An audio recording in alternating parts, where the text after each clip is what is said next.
ئەوەی ڕۆژی هەینی لە هەولێر ڕوویدا چی بوو؟ کۆبوونەوەیەک بوو لە دەرەوەی ئیرادەی بەرپرسانی هەرێم یان بە ئاگاداری و پشتیوانی ئەوان کرابوو. لێکەوتەکانی چی دەبن و حکوومەتی هەرێم دەبێت خۆی بۆچی ئامادە بکات؟ حکوومەتی هەرێم و پارتی دیموکراتی کوردستان ئاگادار بوون لە پایتەختی هەرێمەوە کۆبوونەوەیەکی هەستیار ئەنجامەدرێت کە تیایدا داوای ئاساییکردنەوەی پەیوەندیەکانی ئیسرائیل و عێراق دەکرێت یان وەک بەرپرسانی باڵای حکوومەتی هەرێم دەڵێن ئاگاداری کۆبوونەوەکە نەبووین و لێپرسینەوەی تون دەکەین یاخود وەکو ڕێبوار کەریموەلی ڕۆژنامەنووس کە بە تەنزەوە دەڵێت کابرا بە تەمای خۆپشاندان بێت حکوومەت شەوەکەی دەیگرێ و ساڵێکیش لە زیندان قایمی دەکات کەچی دەڵێ ئاگام لە کۆبوونەوەی زل و زەبەلاحی هەولێر نییە. هەمووان هاوڕان لە تەواوی کوردستان کە ڕێکخراوێک یان سنتەر و گروپێکی دیاریکراو دەیانەوێت چالاکیەک ئەنجام بدەن یەکەم شت دەبێت مۆڵەتی فەرمی و مۆڵەتی چالاکیەکە لەلایەن دەستگا ئەمنیەکانەوە بدەنە ئەو شوێنەی چاویان لێتی چالاکیەکی لێ ئەنجام بدەن. بەڵام ئەوە تا 312 سەرۆک عەشیرەت و کەسایەتی عەرەب لە تەواوی عێراقەوە هاتوونەتە هەولێر و لە هۆڵیشدا کۆبوونەتەوە و بە قسەی وەزارەتی ناوخۆی حکوومەتی هەرێمیش ئەوان ئاگایان لێ نەبووە بەر لەوەی باز لە کۆبوونەوەکەی ڕۆژی هەینی بکەین کە سەرجەم سەرۆکایەتیەکانی عێراق و هێز و لایەن و کەسایەتیە سیاسیەکانی عێراقی هێنایە دەنگ سەرەتا با بزانین بۆچی کۆبوونەوەیەکی لەو شێوەیە لە هەولێر ئەنجام درا.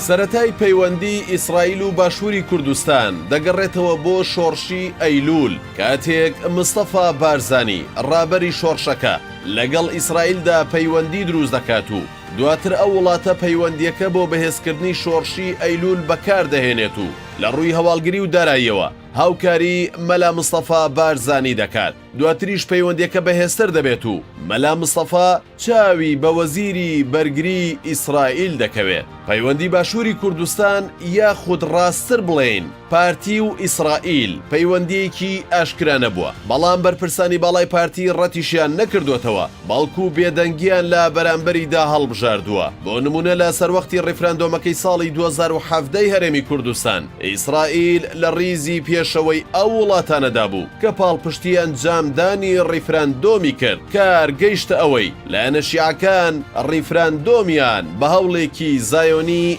وەسف کرد. ژمارەیە کەسایەتی عەرەب ڕۆژی هەینی لە شاری هەولێر کۆبوونەوەیکیان ئەنجامدا و تیایدا پشتگیری خۆیان ڕاگەیان بۆ ئەوەی عێراق پەیوەندی فەرمی لەگەڵ ئیسرائیل ببەستێت. بڵاوبوونەوەی هەواڵی ئەو کۆبوونەوەیە هاوشێوەی تاوسەندنی ئاگرێک بوو لە نێو پوش و پەڵاشی پاییزدا بە خێرایی سنوورەکانی هەرێمی کوردستانی بڕی و گەیشتە بەغدا و لەوێشەوە بۆ ناوچەکانی دیکە کار گەیشتە ئەوەی دەنگدانەوەی کۆبوونەوەکە بگاتە ئیسرائیل و سەرۆک وەزیرانی ئەو وڵاتەشی هێنایە دەنگ. وەین مارۆتۆ وتەبێژی هاوپەیمانی نێودەوڵەتی دژی داعش لەبارەی کۆنگرەکەی هەولێر دەڵێت هاوپەیمانی نێودەوڵەتی هیچ زانیاریەکی پێشوەخت لەسەر کۆنگ نەبووە و هیچ هاوسۆزیەکیشمان لەگەڵ بەشداربووەکانی نییە. ئەوەش بە هەڵوێستی ئەمریکا لەبارەی کۆبوونەوەکە لێک دەدرێتەوە. لە نێو سەرکردە عێراقیەکاندا موقتەدا سەدر سەرۆکی ڕەوتی سەدر تونترین هەڵوێستی نیشاندا و ڕایگەیان پێویستە هەولێر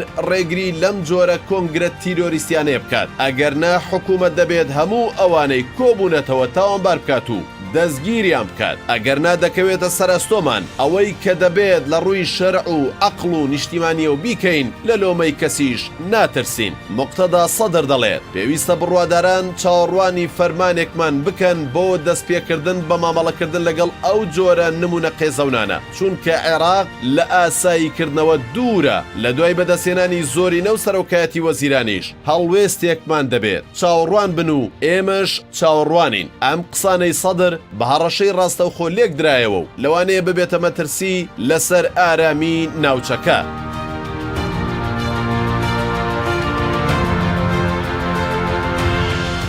نەفتالی بیند سەرۆکوەزیرانی ئیسرائیل دەڵێت سەدان کەسایەتی عێراقی لە سوننە و شیعە کۆبوونەتەوە بە مەبەستی دروستکردنی داوایەک بۆ پێکهێنانی ئاشتی لەگەڵ ئیسرائیلدا. ئەم داواکاریە لەلایەن گەلەوە هاتووە نەک لەلایەن حکوومەتەوە. سەرۆکوەزیرانی ئیسرائیل دەڵێت ئەوەی کە گرنگیەکی تایبەتی هەیە ئەوەیە کە دان بەو ستەمە مێژوویەدا دەنێت کە جووەکانی عێراق ڕوبەڕووی بوونەتەوە. لە بەرامبەریشدا ئیسرائیل دەستی ئاشتی بۆ ئێوە درێژ دەکات. چاودێرانی سیاسی دەڵێن وێڕای ئەوەی کۆبوونەوەکە کاردانەوەی توندی بەدووادا هاتووە، بەڵام بەهۆی ئەوەی لایەنە سیاسیەکانی عێراق سەرقاڵی بانگەشەی هەڵبژاردنن تۆڵەکردنەوەی خۆیان لا کۆبوونەوەیەکی لەو شێوەیە بۆ پاش بەڕێوەچوونی هەڵبژاردننی پەرلەمانی عێراق هەڵگرتووە.